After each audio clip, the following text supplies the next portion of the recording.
let's start out by letting our viewers know, because this is the first time we've had you on the show, and I'm thrilled to have you here. Tell them what GRASP stands for. Sure. GRASP stands for the Global and Regional Asperger Syndrome Partnership. So we go by GRASP because it's a little bit easier. But that kind of sums it up. And it's a wonderful title, because we're always trying to get a grasp on what we're talking about, right? That's right. So great. Now we know what the title stands for, but what's the mission of GRASP? What are you trying to do?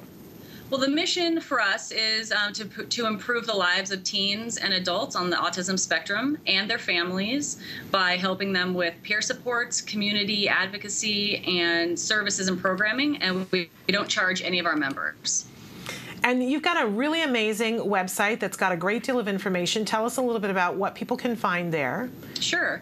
One thing is that we have always on the front page, we have new and upcoming with any publications that we've done, any events that we've had, Twitter, Facebook, those types of things. If we have an article that's of worth that we want to put up, we put up there as well.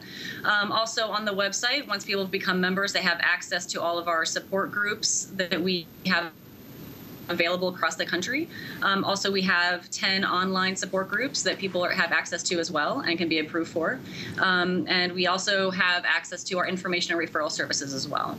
So wonderful, wonderful resource. And for families that are out there watching and are looking for resources and ways to connect with people, who is GRASP right for? Who should be joining you and using the resources that you have?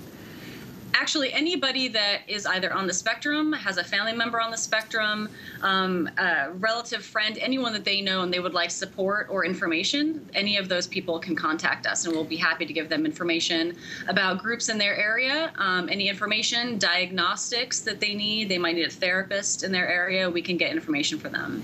And I've heard it said, and said this before, that it seems like for people who are in particular, you guys are very good at having things for teens and for adults, that you're a particularly good resource for those kinds of things, to be able to hook people up to the resources that will be helpful. Do you agree with that? Is that an area of focus for you guys? Definitely. We started out in 2003 as a group for adults specifically. And since then, we've been incorporating programs and services for teens as well.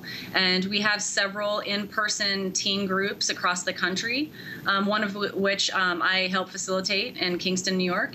And it's been we've been getting a lot of really positive feedback about our teen groups. And one of the other things that we try to do as well with the teen groups is have parent groups as well, because the parents and grandparents, any caregivers for that person need a lot of support as well. And so where should people go, Kate, if they want to know more about GRASP and if they'd like to participate in some of these groups? Well, if they go to the website and sign up as a member, we'll approve them. And then if they qualify or they say they want to be part of any of our support groups that are in person, they can fill out a form for that we give them. And we will have, then they can have access to those groups and where the location is and the information. We've been really wanting to keep a lot of those groups private to some degree. So as long as the people are qualified and they have the information, they are welcome to go to any of the groups that we have. And again, that's GRASP, GRASP.org, correct? Yes. Okay, and just one word on that. I love the fact that you have to kind of qualify to come in, but what's the process that people have to go through so that they're aware? What what information do they need to give you to be able to be in the groups? Basically, we just really require that if people don't have if they have a diagnosis, great, of autism spectrum disorder. If they do not, but they're willing to get one, we can help find a diagnostic practitioner in their area that can help them get one, and that's fine too.